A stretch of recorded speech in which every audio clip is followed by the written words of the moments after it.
The memories of a college year, to be more complete, should include sounds, in addition to pictures and written words.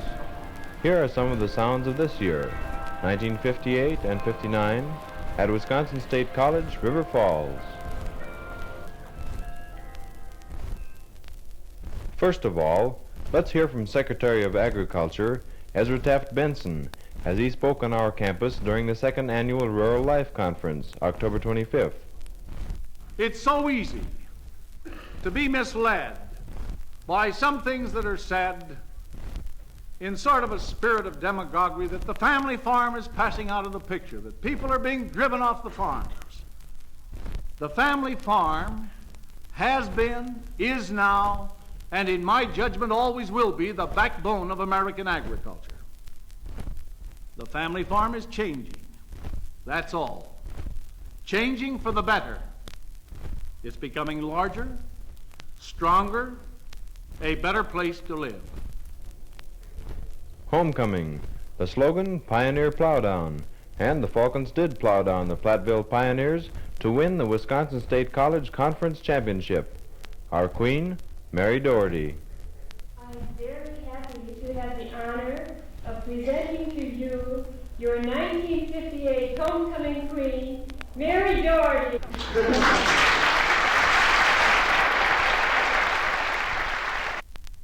I have something very original to say. I would like to thank the FFA and the Art Club for being my sponsors. And I hope that we win that game tomorrow. And I wish each and every one of you a very happy homecoming.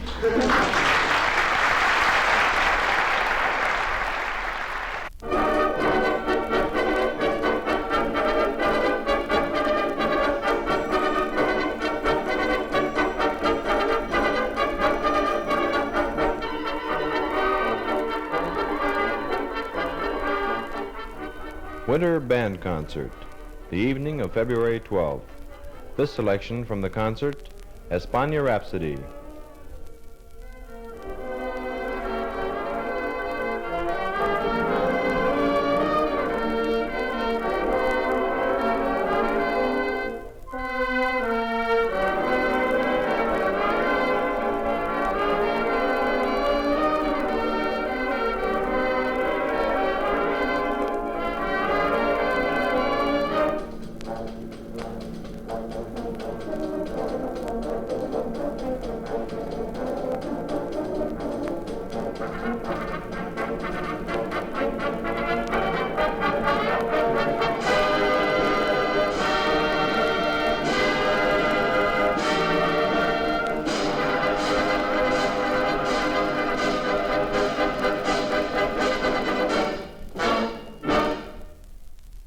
At the Grassroots Political Conference during the winter quarter, one of our guest speakers was Democratic State Party Chairman Mr. Patrick Lucy.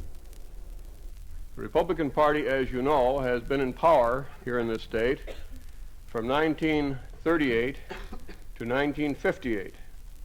Now that's 20 years. That's a long period of time. Well, what do they have to show for it? The truth is, and I'm sure historians, when they write of this period, will agree with me, that the greatest single contribution of Wisconsin Republicanism to the national scene was Joe McCarthy and the ism that bears his name. To my mind, McCarthyism was the only real threat of native fascism in this country during our generation. He was a product of the Republican Party of Wisconsin.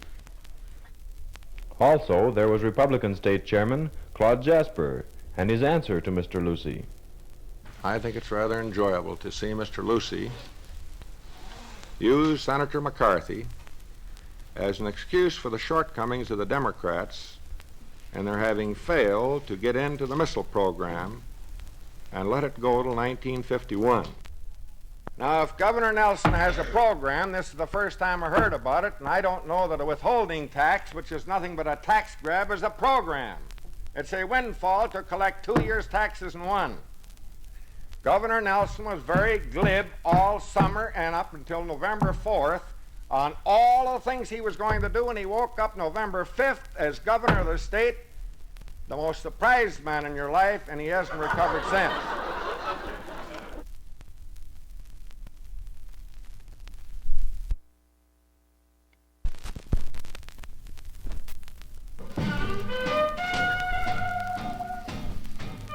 Let's start off this part with a bit of jazz. You will surely remember this one.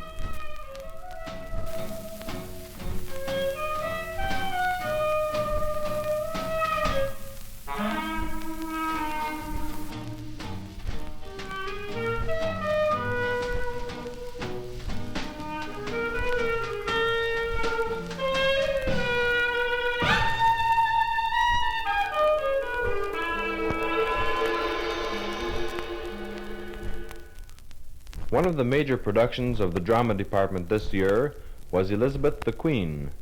Here is a cutting from the tower scene in the final act, done by Carol Nyberg and Mike Dodge. Are you ready to give your crown up to me? No, it's all I have. Why, who am I to stand here paltering with a rebel noble? I am Elizabeth, daughter of a king, and you are my subject. I tell you, if Christ his blood ran streaming from the heavens for a sign that I should stay my hand, you die for this. You pretender to a throne upon which you have no claim. You pretender to a heart who have been hollow and heartless and faithless to the end. If we had met some other how, we might have been happy. But there's been an empire between us. I am to die. Let us say that, let us begin with that. For then I can tell you that if there had been no empire, and even now if you were not queen and I were not pretender, that God who searches heaven and earth and hell for two who are perfect lovers could end his search with you and me. Remember, I am to die. So I can tell you truly, out of all the earth that I'm to leave, there's nothing I'm very loath to leave, save you.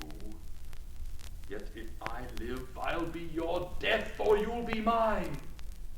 King of the Winter Carnival was Jay Bergstrand, and winner of the FFA Talent Show was Dick Malmans.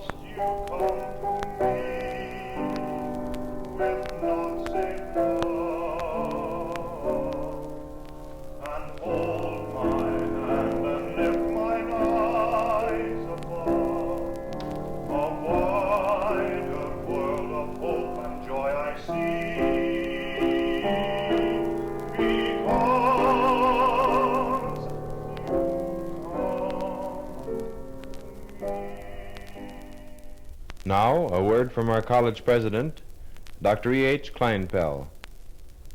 Friends and students listening to this record will no doubt recall that 1958-59 was a year of unusual physical expansion at River Falls. Stratton Hall opened its doors to students for the first time. The Union was nearing completion. The gymnasium was expected to be in operation in early 1960, and ground had been broken for a new college farm and a second dormitory for men. I hope that former students will also recall the quality of excellence that distinguished the educational program at River Falls, the spirit of dignified freedom that prevailed on the campus, and the close relationship that existed between students and faculty. In 1959, as in all other years, the college was dedicated to the development of educated and responsible men and women who could meet and solve the challenging problems of tomorrow. To help bring these memories to a close, our college choir,